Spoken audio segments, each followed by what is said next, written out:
IFMIS సైట్లో Telangana employees and teachers తమ యొక్క పే స్లిప్ను ఏ విధంగా డౌన్లోడ్ చేసుకోవాలో ఈ వీడియోలో తెలపడం జరిగింది.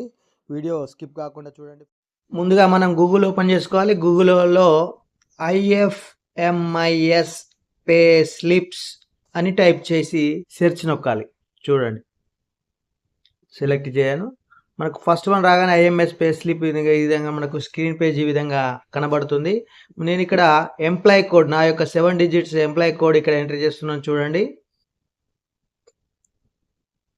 ఎంప్లాయీ కోడ్ 7 digits నేను ఎంటర్ చేస్తున్నాను. ఎంటర్ చేసి కింద ఇవ్వన్న క్యాప్చా స్మాల్ లెటర్స్ కావచ్చు, క్యాప్చర్ లెటర్స్ కావచ్చు. నేనైతే క్యాపిటల్ లెటర్స్తో ట్రై చేస్తున్నాను. చూడండి,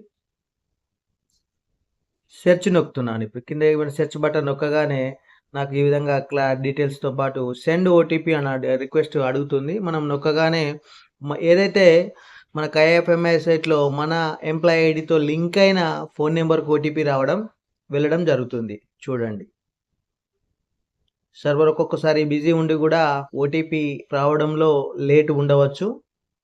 సో కొద్దిగా వెయిట్ చేద్దాం. 1 minute 10 seconds. చూడండి, స్క్రీన్ ఓటీపీ రానే వచ్చింది. నా ఓటీపీ ఎంటర్ చేసాము. 4 digit ఓటీపీ వస్తుంది. సబ్మిట్ చేయగానే స్క్రీన్ ఈ విధంగా కనబడుతుంది లాగిన్లో. ఇప్పుడు సెలెక్ట్ మంత్, మనకు కావాల్సిన pay slip select month March 2024 select చేసుకుని జనరేట్ పే స్లిప్ అనగానే మనకు స్క్రీన్ మీద జనరేట్ పే ఉంది. కింద ప్రింట్ బటన్ కూడా ఉంటుంది.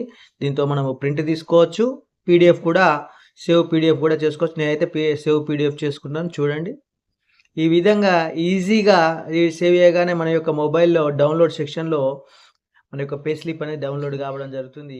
ఈ విధంగా నేను నా ఐఎఫ్ఎంఐ స్లిప్ మై ఫైల్స్లో డౌన్లోడ్ సెక్షన్లో డాక్యుమెంట్స్లో ఓపెన్ చేసి చూసినట్లయితే మనం డౌన్లోడ్ చేసుకున్న మన ఎంప్లాయీ సాలరీ స్లిప్ ఉంటుంది. చూడండి, మనకు పీడిఎఫ్ డిస్ప్లే అవుతుంది. ఈ విధంగా మనము సులభంగా మన మొబైల్లోనే మన యొక్క pay slip, salary slip download చేసుకోవచ్చు.